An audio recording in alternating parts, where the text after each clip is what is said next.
আপনারা কি ঋত্বিকদার সেই ছবি, ক্লাসিক ছবি সুবর্ণরেখা দেখেছেন? সে দৃশ্যটা ভালো করে একবার নিরীক্ষণ করে দেখুন।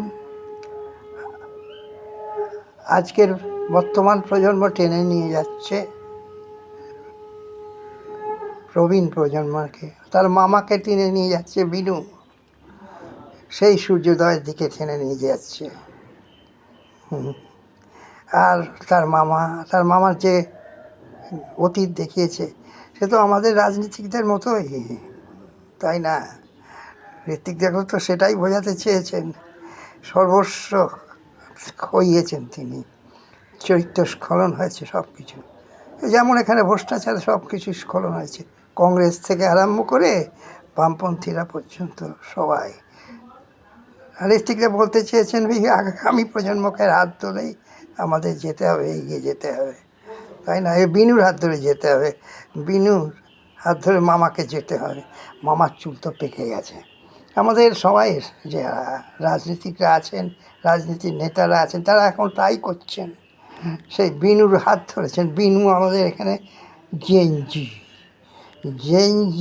আর সেই জেনজি আন্দোলনকে বলে ককরেজ, আমাদের এখানে বলা হচ্ছে ককরেজ জনতা পার্টি। তার হাত ধরেছে, হাত ধরে চেষ্টা করছে খুঁড়িয়ে খুঁড়িয়ে এগিয়ে যাওয়ার সূর্যোদয়ের পথে। তো সবাই কংগ্রেস থেকে আরম্ভ করে বামপন্থী, ডানপন্থী সবাই, আরে ভাগবত পর্যন্ত জেনজির হাত ধরেছে।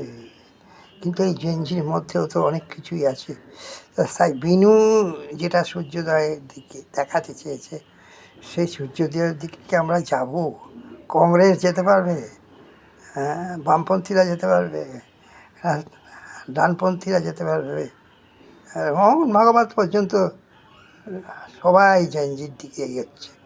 তাই খুব ভালো লাগছে দেখে, খুব ভালো লাগছে, তাই না? কিন্তু রাহুলেরও তো চুল পেকে গেল। কি প্রবীণের দলে নাকি? প্রবীণের দলে কি? আমি এর কথা বলছি, যারা বিজেপি বিরোধী তাদের কথা বলছি আমি। তাদেরও তো হাত ধরতে হচ্ছে সেই জেনজির। আবার যারা বিজেপি মোহন ভাগবত, তারাও তিনিও এসে হাত ধরছেন জেনজির। আর সেই জেনজির হাত ধরছে কাদের, একটু ভালো করে দেখে নিতে হয়। তাহলে কিন্তু মিষ্টির দোকানের মতো ব্যাপারটা হবে। ওই সব জেনজি কিন্তু ঠিক নয়, ওগুলো দেখতে হবে।